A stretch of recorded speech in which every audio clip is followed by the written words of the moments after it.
Assalamualaikum warahmatullahi wabarakatuh. Hai teman-teman, kembali lagi dengan aku Kanjani Suatu Nazia. Kali ini aku akan bercerita tentang kisah Abu Bakar As-Siddiq. Oke, aku mulai ceritanya ya. Di bawah terik matahari kota Mekah yang menyengat, di atas pasir yang panas, Abu Kuhafah dan anaknya Abu Bakar berjalan menuju Ka'bah yang dikelilingi ratusan patung. Tiba-tiba Abu Kuhafah menghentikan langkah dan berkata kepada anaknya, "Wahai anakku, inilah Tuhanmu, sujudlah kepadanya." Kemudian sang ayah beranjak meninggalkan anaknya yang berkulit putih dan halus itu sendirian di depan patung-patung itu. Abu Bakar menghampiri sebuah patung, di antaranya patung-patung yang ada, lalu berkata, "Aku lapar, beri aku makan." Patung tersebut tidak menjawab. Ia kembali berkata, "Aku tidak memiliki pakaian, beri aku pakaian." Patung itu tetap diam saja. Selanjutnya Abu Bakar mengambil sebuah batu besar lalu melemparkannya tepat mengenai wajah patung tersebut. Lalu apa yang terjadi pada patung tersebut? Patung tersebut akhirnya pecah berantakan.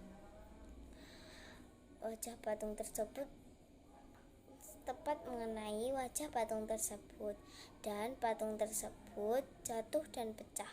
Abu Bakar pulang ke rumah. Ia telah mengerti bahwa patung-patung itu tidak dapat memberinya manfaat dan tidak pula mendatangkan bahaya. Tidak dapat mendengar atau berbicara. Hal itu tertanam di dalam hatinya. Sejak kecil ia pernah sujud kepada patung. Oke, lanjut ya teman-teman.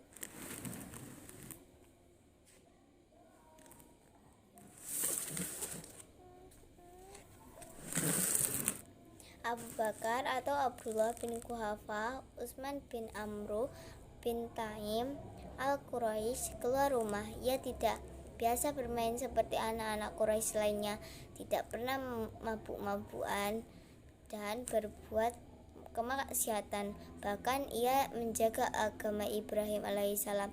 Berbuat maksiat, bahkan ia menjaga agama Ibrahim. Ia adalah seorang pedagang ulung. Allah Subhanahu wa ta'ala menakdirkan ia menjadi seorang yang kaya raya karena sifat amanah dan kejujurannya. Sewaktu di Mekah, ia adalah seorang yang ulet dalam bekerja dan mempunyai pekerjaan di beberapa tempat di suku Quraisy. Abu Bakar merupai salah satu suku Bani Taim. Bani Taim dikenal sebagai suku miskin. Jumlah mereka sedikit dan tidak punya banyak harta. Tidak satu pun dari mereka yang memegang suatu jabatan pekerjaan dalam pengusahaan.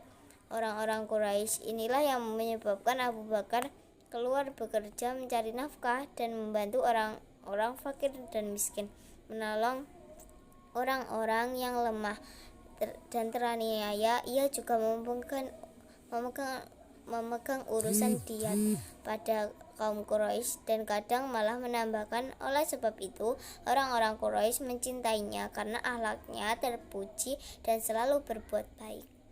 Di antara sudut kota Mekah di sekitar Ka'bah, Abu Bakar berkenalan dengan Muhammad SAW.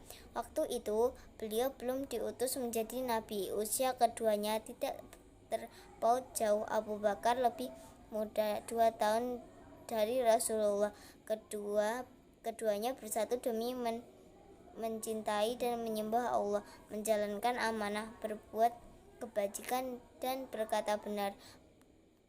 Pada hari Allah mengutus Muhammad sebagai Rasul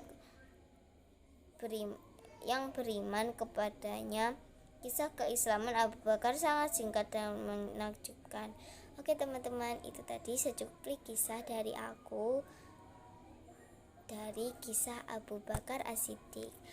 Oke, assalamualaikum warahmatullahi wabarakatuh. Tunggu videoku selanjutnya ya teman-teman. Dadah.